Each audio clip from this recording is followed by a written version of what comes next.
Y podemos conocer a Dios porque Él se ha dado a conocer a nosotros a través de su palabra. De otra forma no lo pudiéramos conocer. Pero no solo Él se ha dado a conocer en su palabra, Él se ha dado a conocer en toda la creación. Por eso el salmista dice que los cielos cuentan, ¿te acuerdas? La gloria de Dios. Entonces tenemos la naturaleza, la creación apuntándonos a Dios, pero tenemos la Biblia apuntándonos a Dios también. Esa Biblia que tienes en tus manos o que tenemos en nuestros celulares, que hoy tenemos acceso, en el caso de nosotros, hemos dicho que toda la Biblia es palabra de Dios porque es inspirada por Dios. Entonces, hemos visto y hemos caminado esto que se conoce como revelación, donde Dios se ha revelado a nosotros. Pero a partir de hoy, el próximo miércoles o quizás los próximos 2 miércoles, vamos a entrar un poquito a conocer un poquito más a Dios en cómo se ha revelado en su palabra. Esto en teología se conoce como teología propia. Los temas anteriores que habíamos visto se conocen como bibliología o el estudio de la revelación. Cuando hablamos de teología propia, hablamos del estudio de quién es Dios. Hay 2 cosas importantes cuando hablamos de conocer a Dios. Y estas 2 cosas importantes, una se conoce como trascendencia y otra se conoce como inmanencia. ¿Qué significan estas palabras? Cuando hablamos de la trascendencia de Dios, básicamente estamos diciendo que Dios es Dios y que Él no es como ninguno de nosotros. Es por eso que a los cristianos se nos prohíbe, no por un pastor, no por un líder, la Biblia nos prohíbe hacer imágenes. Porque el mismo Dios dice, a ver, ¿con qué imagen me vas a comparar? No hay nada en la creación en el cual nosotros podamos decir, mira, así es Dios. ¿No? Claro, han habido predicadores que a lo largo de la historia han inventado un montón de cosas tratando de describir cómo es Dios según ellos. Pero en la Biblia, vaya,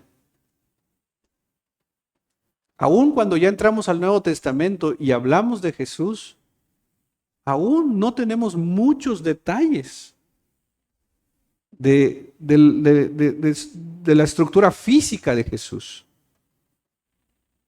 Hoy, las imágenes que comúnmente vemos de Jesús, ¿cómo es? Colocho. ¿Han visto algún Jesús medio gordo por ahí?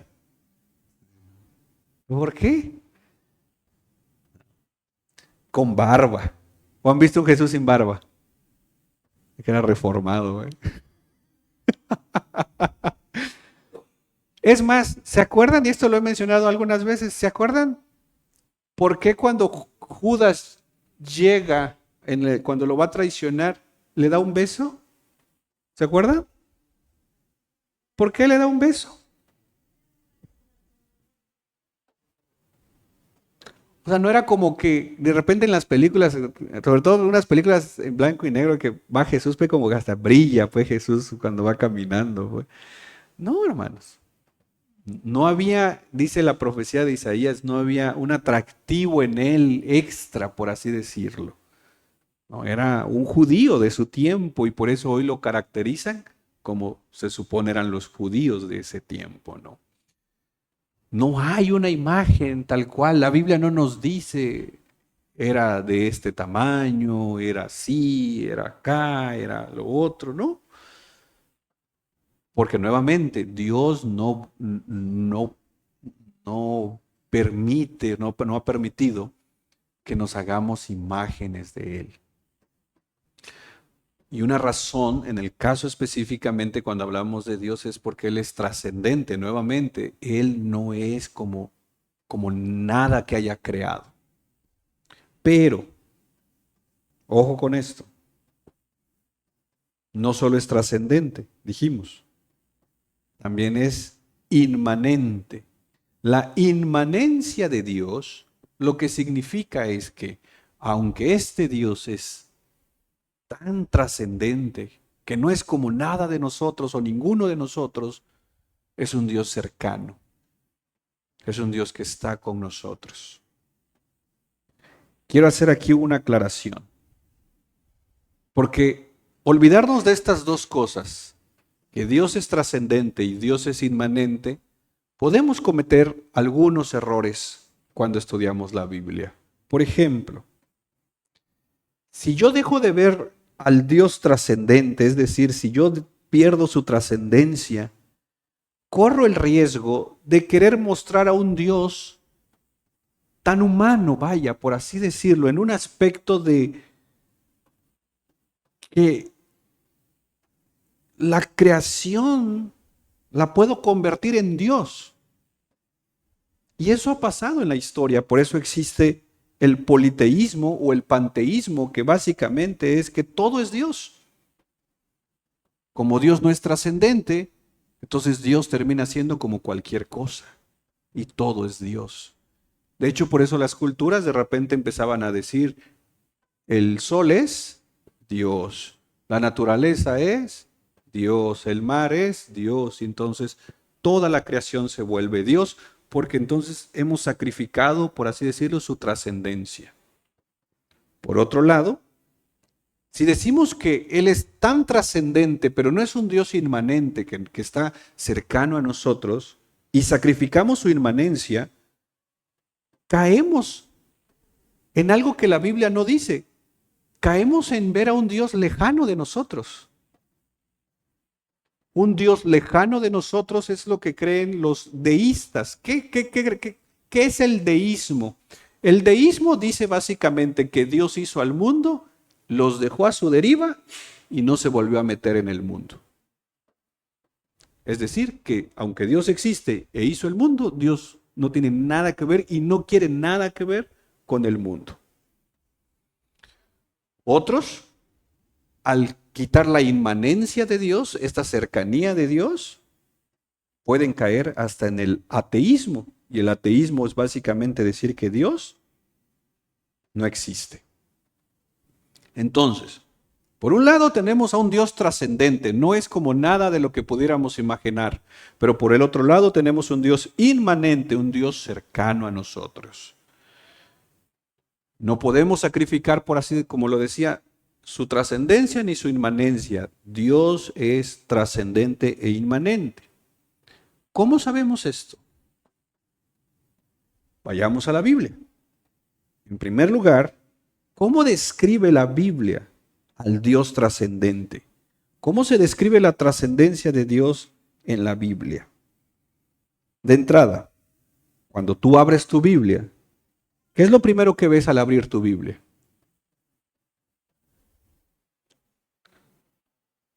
Reina Valera 60, edición. No, no. Cuando llegamos a Génesis, ¿qué es lo primero que vemos en Génesis? ¿Verdad? Vemos que Dios, con el poder de su palabra, empieza a hacer todo. Pero vayamos a algunos textos. ¿Me ayudas, por favor, con Salmo 33, verso 6? Salmo 33, verso 6. ¿Me ayudan a leerlo, por favor?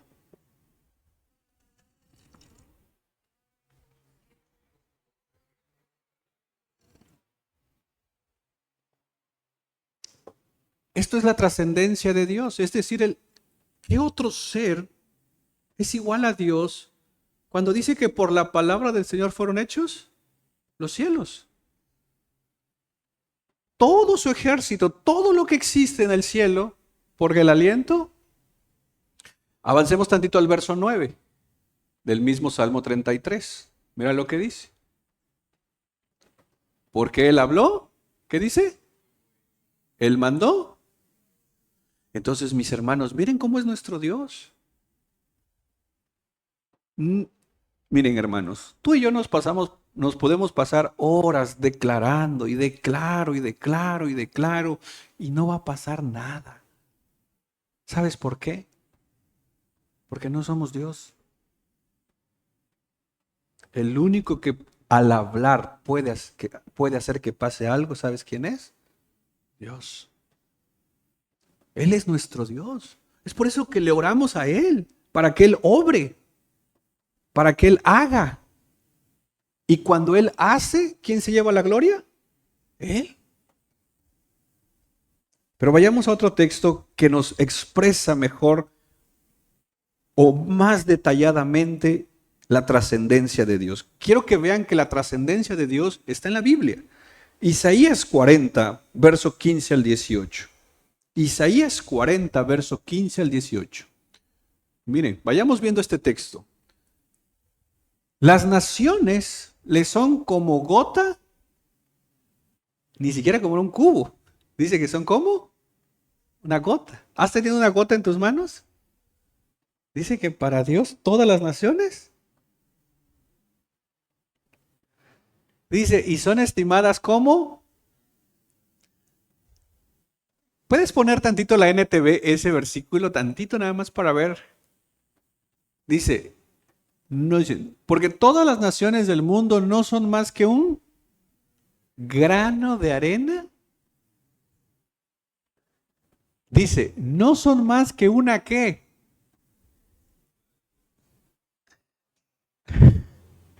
¿Alguna vez en tu casa ha entrado polvo?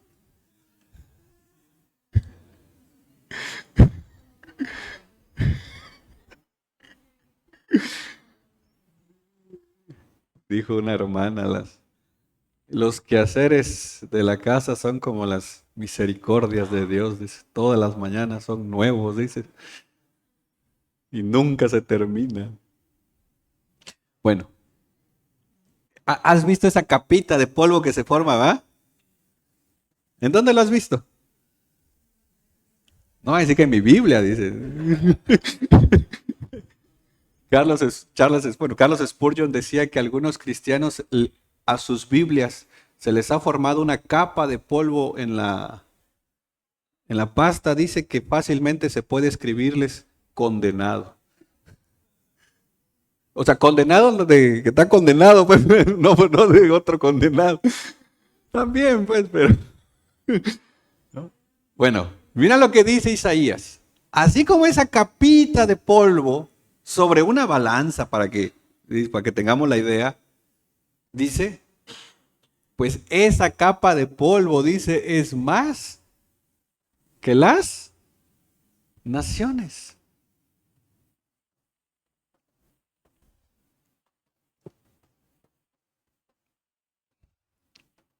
Dice, Él levanta el mundo entero. ¿Qué dice?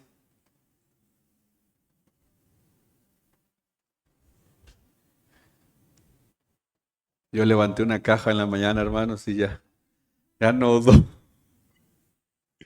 ¿Y qué hace Dios? Dice, ¿cómo levanta?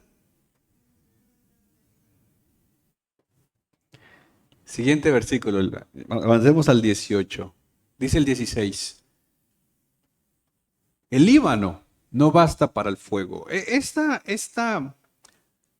referencia, ¿han visto la bandera del Líbano? Es 3 franjas, roja, blanca y roja. Pero el símbolo es un pino o un roble, un árbol. Porque se supone que en el Líbano hay la mejor madera. De hecho, las referencias cuando Salomón está construyendo, de que traían madera del Líbano. Entonces, la referencia de que de aquí, el Líbano no basta para el fuego, lo que está diciendo es que si le ofreciéramos un holocausto a Dios, o sea, no alcanza la madera, la mejor madera. Dice, ni bastan sus bestias. O sea, ¿qué le vamos a ofrecer a este Dios que Él, con el poder de su palabra, lo ha hecho todo el mundo? ¿Qué le vamos a ofrecer? Este es como, me enteré que hace unos días fue el Día del Hombre. ¿Qué les regalaron? No sé si es cierto, pero por ahí vi. O como, ¿cuál es el Día del Padre? ¿No? Los que somos papás. ¿Cómo? El del músico, ¿no? Pero fue el sábado, ¿no? Ah, eso. La cuestión es que hay un día del músico y nadie se acordó de ese. ¿verdad? Bueno, bueno. Imagínate el papá que le da dinero a sus hijos para que sus hijos le compren un regalo. ¿no? Y todavía dice que les dio 100 pesos para comprar el regalo y comprar uno de 20 pesos. Les quedó 80 todavía a los chamacos. Pero así somos. A los que les gusta la teología del diezmo, ¿cuánto nos pide Dios? Y ni eso damos. ¿Y quién nos dio todo? Si Él quisiera pedirnos todo, lo puede hacer. ¿Pero qué cuánto nos pide? ¿Y sabes cómo es Dios tan bueno que Él dice, cada uno de?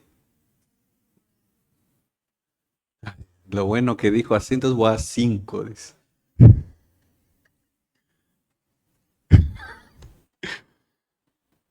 Ni bastan sus bestias para el holocausto. Verso 17, mejor avancemos, hermanos.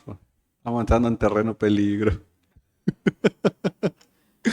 Todas las naciones ante Él son como... Y luego, por si fuera poco, ¿qué dice? Todavía la nada es algo.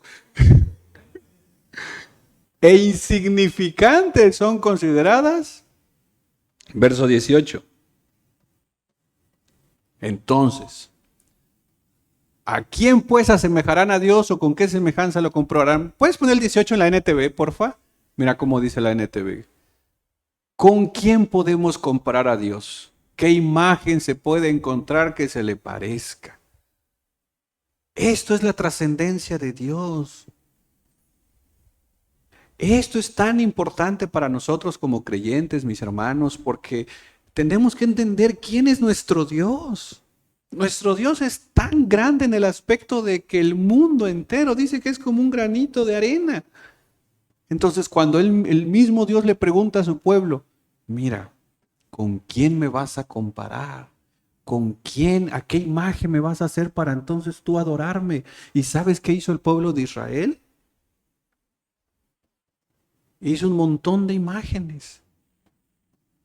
Pero lo bueno es que nosotros ya no somos así. Ya no estamos levantando ídolos, ¿va?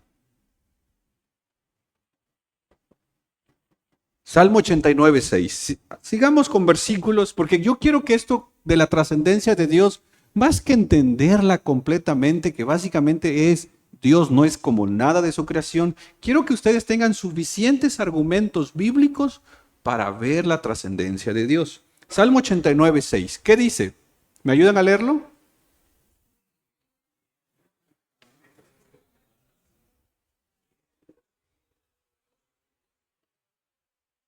Miren, hermanos, piensa en la persona más poderosa del mundo. ¿Quién según tú crees que es la persona más poderosa del mundo? Delante de Dios, no se puede comparar. No. Job 44. Job 44. ¿Qué dice, hermanos?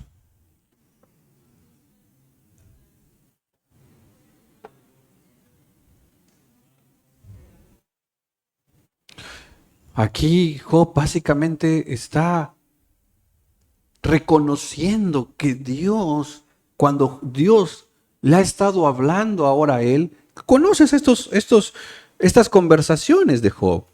De repente Job comienza a preguntar y Dios le dice, a ver, ahora te voy a preguntar yo. Y le empieza a hacer una serie de preguntas Dios a Job, que Job simplemente dice, yo soy. ¿Qué puedo yo responder? Pero a veces nuestro orgullo, ahí lo andamos reclamando a Dios. ¿Por qué, Señor? Ah. Job 36, verso 26. Regresemos tantito al 36, 26. Mira qué dice Job. Dios es Y luego dice, ¿y no? Esto de y no lo conocemos es lo que hemos estado viniendo hablando. Podemos conocer a Dios solamente en el hecho que Él se ha revelado a nosotros. De otra forma no lo podemos conocer. Y mira cómo termina el Salmo 139, verso 6. Tal conocimiento, dice el salmista, es muy elevado, no lo puedo alcanzar. Entonces, ¿qué quiero conectando un poquito estos versículos, ¿qué quiero que veamos? Lo que quiero que veamos es la trascendencia de Dios. Estos versículos nos muestran a un Dios que va más allá de lo que podamos concebir. Y esto es bien importante, hermanos, porque estos versículos pueden guardar aún nuestra mente de generar o levantar un ídolo, una imagen que al final no es el Dios de la Biblia. Yo sé que el mundo muchas veces nos ha vendido ciertas imágenes de Dios, de un anciano sentado en un trono con barbas blancas y cosas así. Y muchas veces aún nosotros pensamos que Dios puede hacer así. Pero no, hermanos. Si algo nos deja claro estos versículos es que nuestro Dios es trascendente. Pero ahora veamos su inmanencia. Y aquí es donde tenemos que entender un poquito cómo la Biblia nos describe su inmanencia a este Dios inmanente. Dios, para revelarse a nosotros, Él tiene que usar un lenguaje que nosotros entendamos. Creo que es Juan Calvino, me parece. Creo que por ahí traía yo la cita, no recuerdo, pero creo que es Juan Calvino que dice que termina siendo como la nodriza, la niñera, vamos a ponerlo así, que con balbuceos le habla al bebé. Dice, la niñera, la nodriza, tiene que tratar de comunicar algo para que el bebé le entienda. Y tiene que bajar su lenguaje al bebé. Quizás no sean palabras como tal, quizás sean solo sonidos, pero en última instancia es comunicación, dice Calvino. Algo se le quiere dar a conocer al bebé. Y esto es lo que en la Biblia vemos. ¿Cómo se va a comunicar este Dios trascendente a nosotros? ¿Cómo este Dios que dice, ¿con quién me vas a comparar? Todo es como nada. Yo soy más allá de todo. ¿Cómo se va a comunicar con nosotros? Entonces tiene que usar Dios un lenguaje que nosotros podamos entender. Y este lenguaje se conoce como lenguaje antropomórfico. ¿Qué significa esto? Que el Dios trascendente usa lenguajes en forma humana, por así decirlo. Pero no solo en forma humana, también en forma o nos da como figuras o imágenes que nosotros podamos entender. Por ejemplo, ¿has visto o has leído en la Biblia que la Biblia habla de los ojos de Dios? Ahora, ¿Dios tiene ojos? La Biblia habla de las manos de Dios. Lo veíamos el domingo, que estamos en sus manos. Dice que la tierra es el estrado de sus pies. Habla de su boca. Habla de su corazón. Habla de sus entrañas. Pero no solo la Biblia le da estas partes del cuerpo. ¿Te acuerdas que habla de la espalda de Dios? Allá con Moisés, allá en el Éxodo. Ya explicamos, ¿te acuerdas que era la espalda de Dios? No solo habla en este lenguaje de cuerpo, habla lenguaje de atributos. La Biblia dice que Dios tiene sabiduría, que en Él está el conocimiento. Habla de su voluntad, de su poder, de su justicia, de su misericordia. Pero también la Biblia le da un lenguaje de emociones a Dios. Habla de emociones como la alegría, Dios se alegra, la pena, el disgusto. Habla de un Dios que tiene celo, un Dios celoso, un Dios que se arrepiente, un Dios que se enoja. Habla también de repente de un Dios que se observa. Habla de un Dios que medita, que tiene un pensamiento. Habla de un Dios que tiene oído y que inclina su oído. Habla de un Dios que ve. Habla de un Dios que se recuerda, pero también habla de un Dios que olvida. Habla de un Dios que tiene olfato, que la ofrenda es como ¿te acuerdas? Como un olor fragante. Habla que tiene gusto. A veces dice que Dios se sienta. Otras veces Dios dice que se levanta. Es más, hay oraciones que dice, Dios, levántate, levántate, Señor, dice. A veces habla de un Dios que visita, otras veces habla de un Dios que abandona. Habla de un Dios que bendice y habla de un Dios que castiga. Hay ocasiones que la Biblia compara a Dios como el sol. Él es el sol de la justicia. Lo compara con la luz. Dios es luz. Lo compara como una fuente, como un manantial. Lo compara como una roca. Él es la roca. Lo compara con un constructor, como un rey, como un juez, como un labrador, como un pastor, como un hombre, como un padre. Dios usa todo este tipo de lenguaje para hablar de su inmanencia, para decirnos que está cerca a nosotros. Es por eso que cuando leemos la Biblia y encontramos estas imágenes de lenguaje, estos símbolos que nos están diciendo algo, no es para que nosotros en automático pensemos, la Biblia dice que Dios es como un sol, y entonces a la primera imagen que hagamos de la mente,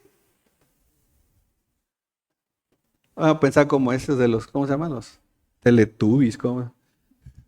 Que sale un sol con una cara, pues. No, hermanos. La Biblia no nos lleva a eso. Todo este lenguaje que acabo de mencionar, nuevamente, es el Dios trascendente bajando a nosotros para hablar, para decirnos, estoy contigo. Todo lo que podamos encontrar en la Escritura con este lenguaje es para nuestro beneficio, es para nuestra bendición. Mira Efesios 3:15. ¿Cómo lo resume un poquito Efesios 3:15? Dice, de quien recibe nombre toda familia en el cielo y en la tierra. Básicamente nos recuerda de que Dios puede usar todo nombre que Él quiera usar para describirse y que nosotros lo conozcamos. Yo te pido que cuando veas en la Biblia este lenguaje, tengas el debido cuidado. Porque nuevamente, no es para jugar con la imaginación. ¿Has leído, por ejemplo, creo que es Ezequiel capítulo 1, cuando empieza a hablar de las ruedas con ojos? Imagínate tomar una hoja de papel y comenzar a dibujar.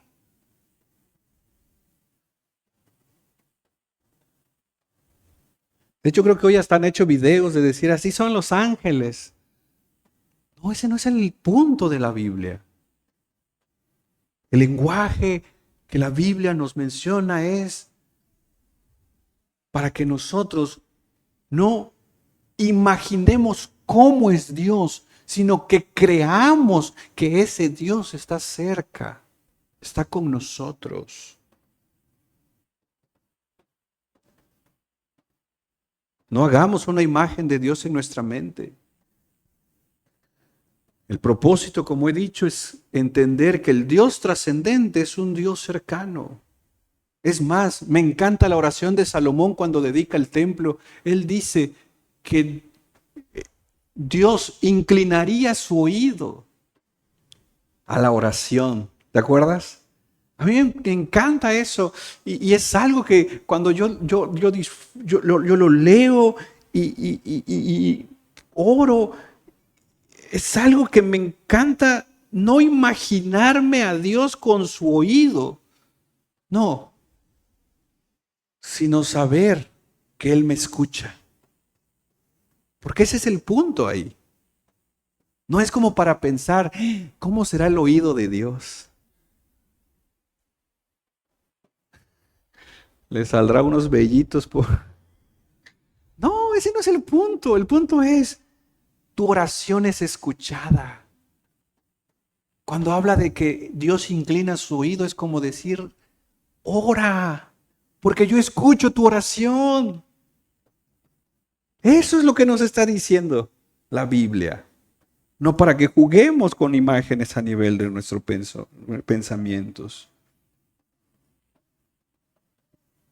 Y entonces, esto me lleva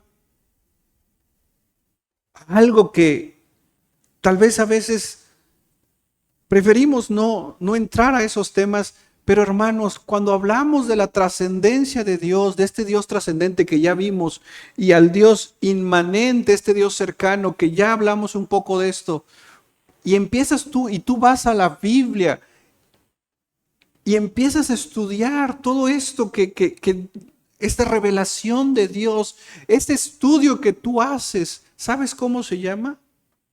Se llama teología.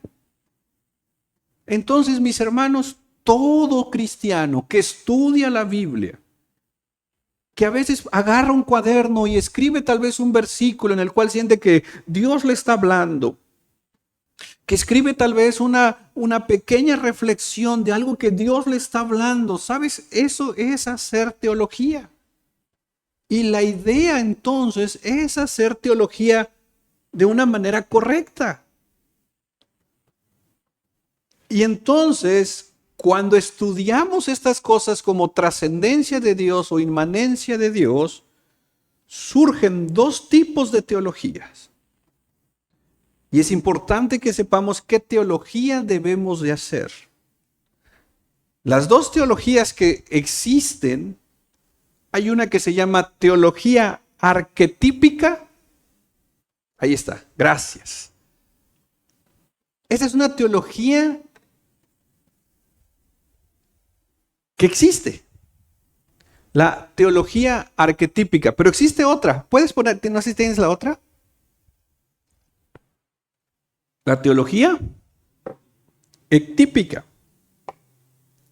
Bueno, de estas dos teologías, tú y yo no podemos hacer una, pero sí podemos y somos llamados a hacer otra. Una, no podemos hacerle entre, por más que quisiéramos. Es más, no podemos.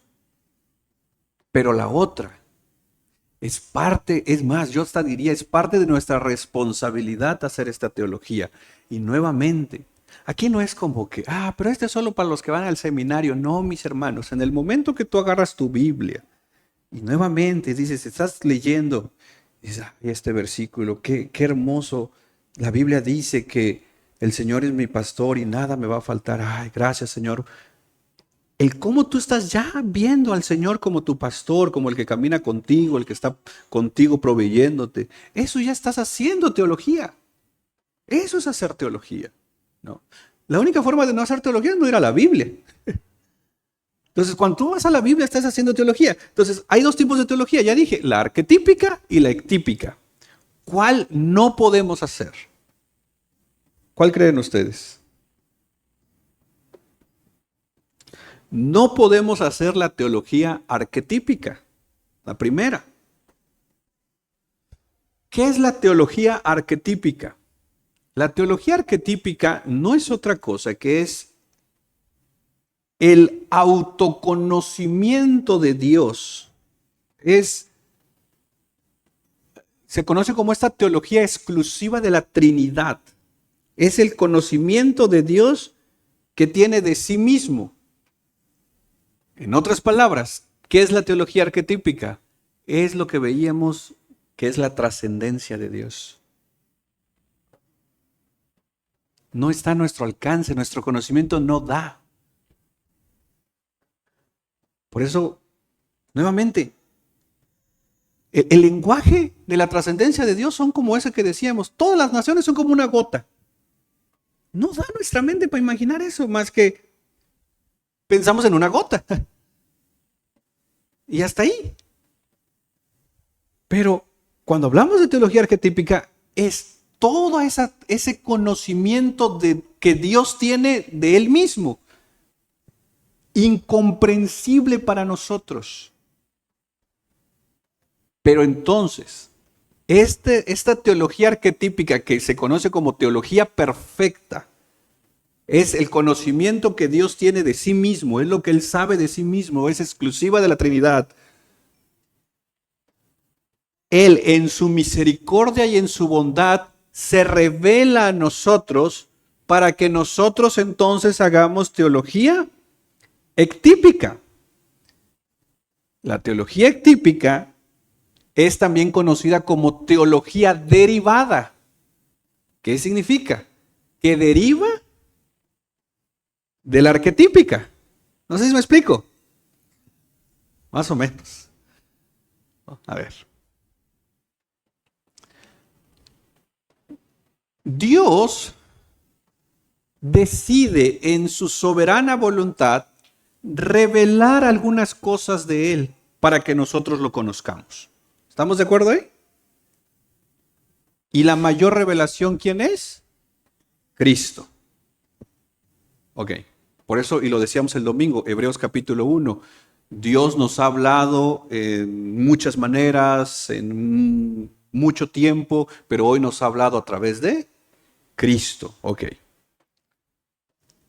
Ahora, ¿quién de nosotros pudiera decir, yo ya conozco todo de Dios? Nadie. ¿Por qué? Porque sus atributos son perfectos y nuestro conocimiento, nuestro límite de entendimiento no da. Entonces, como no da para conocer en su perfección a Dios, pero Dios sí se conoce a Él. Es lo que quiero, me explico. Él sí se conoce. Este conocimiento que Él tiene de sí mismo es la teología arquetípica. Eso es el... ¿Qué significa la palabra teología? El estudio de Dios, el conocimiento de Dios. Entonces, el conocimiento que Dios tiene de sí mismo es arquetípico. Entonces, de este conocimiento, como dice Juan Calvino, Él nos da un lenguaje para que nosotros entendamos, como veíamos, el rostro de Dios, el oído de Dios, todo este lenguaje que vimos, antropomórfico. Entonces, ¿qué hacemos con este lenguaje nosotros? Teología. O sea, recibimos la Biblia. Y en la Biblia dice, el dedo de Jehová. ¿Lo has leído? La Biblia dice, estamos en sus manos. La Biblia dice que el mundo es el postrado, ¿es qué? El estrado de sus pies. Ok. ¿Qué hacemos con esa revelación? ¿Nos hacemos una imagen? Ah, Dios tiene oído, le pongamos su oído. Dios tiene ojo, le pongamos su ojo. Dios tiene nariz. Y entonces, ¿formamos una imagen? No. Israel lo hizo. ¿Israel qué imagen hizo? Un becerro.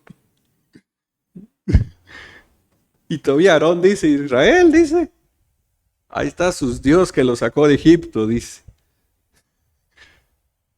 Cuidado con la idolatría. Entonces, como Dios no me está dando este lenguaje para yo hacer una imagen, es más, ¿cómo poder decirlo? Tan tonto es esto de hacer imágenes, por así decirlo, que el mismo Dios a través del profeta Isaías habla de la persona que un pedazo de madera, ¿se acuerdan? Lo corta a la mitad, con la mitad se hace una imagen y con la otra mitad calienta su fogata, ¿no? Y luego le agradece al otro pedazo de madera con que hizo su imagen, el fuego. Dice, así de tonto es hacernos una imagen y la idolatría. Entonces, Dios no nos da este lenguaje para hacernos imagen. Dios nos da este lenguaje antropomórfico con un propósito. ¿Para qué? Lo conozcamos. Como no lo podemos conocer en su conocimiento perfecto, Él desciende a nosotros y entonces lo conocemos. En este lenguaje es donde nuestra chamba entra. Como tenemos que tener cuidado de no hacernos imágenes de un Dios que no es el Dios de la Biblia, tú y yo, al estudiar la Biblia, tenemos que saber interpretar este lenguaje. No sé si me explico. Cuando la Biblia dice el oído de Dios, como lo que dije, ¿cómo lo debemos de interpretar nosotros? ¿Como literal o como una figura de lenguaje? Que nos apunta a algo. ¿Qué nos apuntaría el oído de Dios? ¿Ah?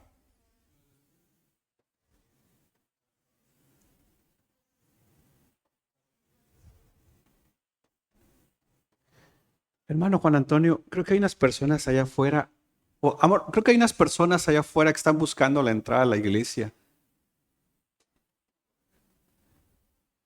Gracias. Ok, regresemos. ¿Qué te da a entender el oído de Dios? ¿Que está pendiente a nuestras oraciones? ¿Qué más? ¿Que conoce lo que pasa? Ok. ¿Que escucha lo que decimos? Ok.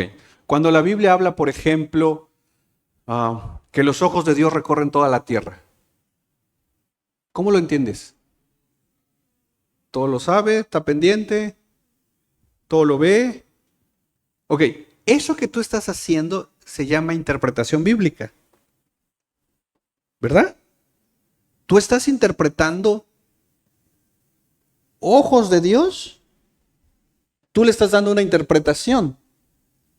Tú estás, en esta interpretación no estás diciendo, ¿cómo serán los ojos de Dios? ¿Azules? ¿Verdes? No. Tú dices, cuando la Biblia habla de los ojos de Dios, la Biblia se refiere a lo que estamos diciendo. Este ejercicio que estamos haciendo o que tú acabas de hacer, ¿cómo se llama?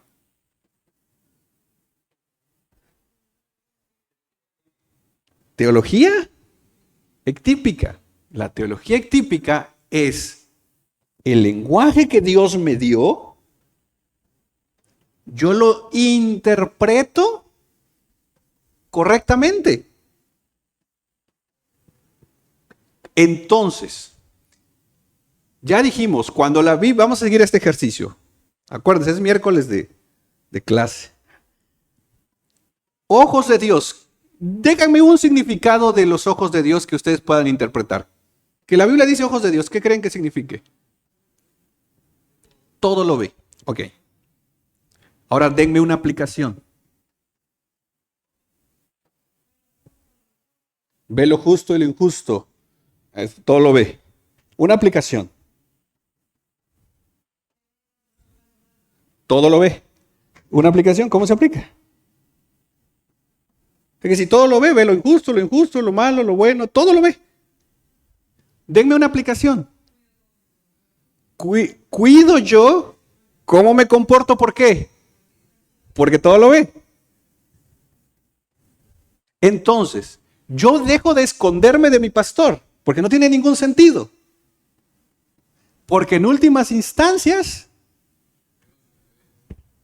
es Dios que lo ve todo, lo sabe todo. Porque Dios tiene ojos. No van a decir que sí.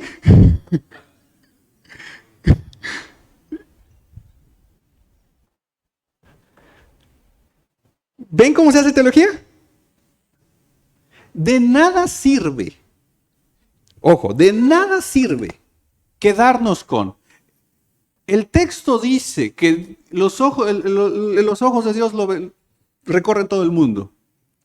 De nada sirve quedarme con la interpretación de decir, esto significa que todo lo ve, si al final no lo aplico. Ahora, la teología típica entonces es, yo no puedo entender cómo es que lo ve el todo.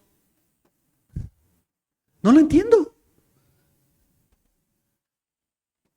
Es más, dice que Él ve hasta las intenciones antes que yo diga la palabra. Explícame eso. Yo no lo sé. ¿Esa es teología arquetípica? Yo no lo entiendo. Pero ¿quién sí lo entiende? Dios. Sí, ahora sí, ya está un poquito más claro. ¿Quién sí lo entiende? Porque Él se conoce. Es el conocimiento de Dios, es el autoconocimiento que Él tiene. Él sí sabe cómo lo ve todo. Ok. Si Él me lo explicara en el lenguaje de Dios, no sé ni cuál. Alguien decía ya que el Dios habla español, ¿no? Ok. No, escuché decir que Dios habla hebreo, decía una persona, pero bueno, es otro tema. Bueno, entonces, ojo aquí. Entonces Dios va a hablarnos en un lenguaje humano. Y como yo no entiendo cómo es que Dios todo lo ve, Dios va a hablarnos en un lenguaje que sí entiendo. Y el lenguaje que sí yo entiendo dice, mis ojos lo ven todo. Mis ojos recorren todo la tierra.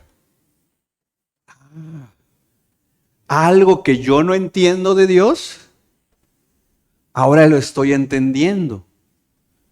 Entonces, yo sé porque la Biblia dice que Dios no tiene ojos, pero lo que me está tratando de decir es que Dios puede ver hasta lo más profundo de mi corazón.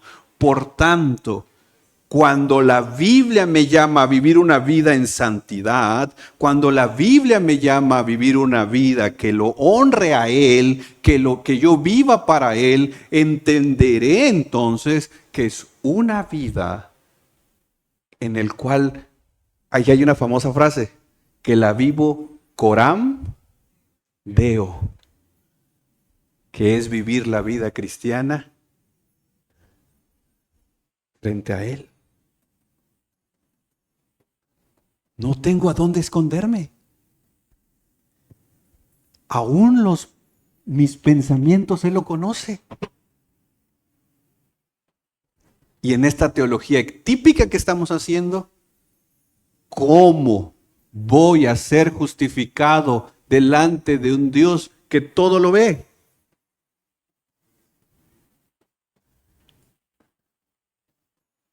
¿Cuál es el elemento que entra entonces en la teología típica que estamos haciendo?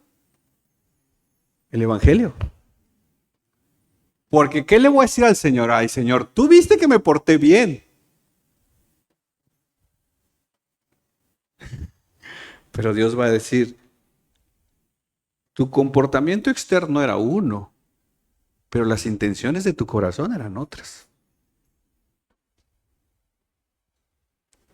Y aquí la pregunta es, no, es más, el escritor de los Hebreos dice que nuestros corazones están desnudos delante de Él. Teología arquetípica, no entiendo cómo, pero la Biblia lo dice. Dios habla en la Biblia, Él se revela. Y entonces con lo que Él se revela yo hago teología, dijimos, ectípica. Francis Junius dice, es Dios acomodando sus revelaciones para que nosotros lo entendamos. Y aquí está Calvino. Dice, es como una nodriza que usa los balbuceos para comunicarse con el bebé que está a su cuidado. aunque se trata de una conversación limitada, es una comunicación verdadera. Aunque yo no entiendo todo de Dios, y mi llamado no es entender todo de Dios, lo que sí logro entender, que es mi conocimiento es limitado, por eso hago teología ectípica, mi conocimiento es limitado, no voy a lograr entenderlo. Pero con lo que sí logro entender, es suficiente. Concluyo. Cuando hablamos entonces del ser de Dios, hablamos, ya dijimos, su trascendencia, vimos los versículos, su inmanencia, vimos lo que es, y entonces entendemos al Dios trascendente y al Dios inmanente. ¿Cómo esto se lleva a la práctica? Teología arquetípica, ya más o menos lo entendimos. Y teología ectípica. Por lo menos hoy te vas a ir hablando nuevas lenguas. El Dios trascendente se comunica de una manera inmanente, cercana. Y según el escritor a los hebreos, lo hizo en un lenguaje que incluye la humillación misma en Jesucristo. Porque Dios nos habla a través de Cristo. Por lo tanto, como cristianos somos privilegiados al ser receptores de la revelación de Dios. Somos privilegiados que el Espíritu Santo alumbre los ojos de nuestro entendimiento para entender la palabra, aún con nuestros limitantes. Somos bendecidos que Dios se dio a conocer en Cristo a nosotros. Somos bendecidos que podemos oír su voz en su palabra. Pero aquí está una parte de nuestra responsabilidad. Si somos bendecidos en todas estas áreas, ahora nos toca compartir la bendición a otros para que la voz de Dios se siga escuchando en otros. En otras palabras, compartir su palabra. ¿Te parece si oramos? Señor, gracias por recordarnos que tú eres un Dios trascendente, pero también gracias por recordarnos que tú eres un Dios inmanente. Gracias por recordarnos que con la revelación que nos has dado podemos hacer una teología y que muchas veces es imperfecta, fallamos. Pero es por eso, Señor, que también te damos gracias por la presencia de tu Espíritu que nos guía a toda verdad. Y a hoy, que somos privilegiados al recibir tu palabra, al recibir tu Espíritu, ayúdanos, Señor, a conocerte más y a que otros te conozcan a través de la predicación de tu palabra. En el nombre de Jesús, amén y amén.